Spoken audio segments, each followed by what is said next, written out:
Alright, good morning. January 15 today. Dito tayo sa Walmart. Nag-oil change ako eh.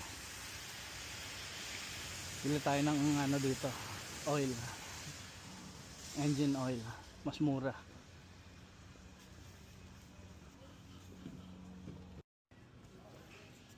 Okay, dito na tayo sa Walmart. Ito ang hinahanap ko.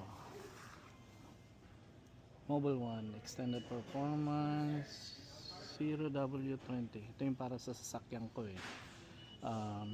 Tingnan mo yung presyo dito. Ayan, 29.97. Mura na to kasi ito, tingin ako sa AutoZone.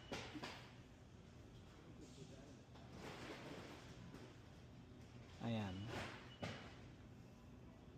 41.99. Pareho lang yan, kaya lang wala sila ng filter ko, limited yung selection nila, pero okay na rin. Sa AutoZone ako bibili ng filter.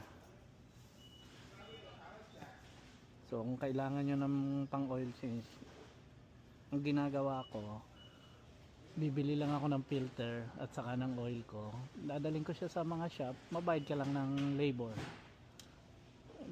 Halos parehas din, kaya lang at least yung oil mo ikaw nakapamili, kasi mga oil na ginagamit nila sa shop eh, kung ano lang yung oil nila doon. Okay, sana nakatulong yan, no?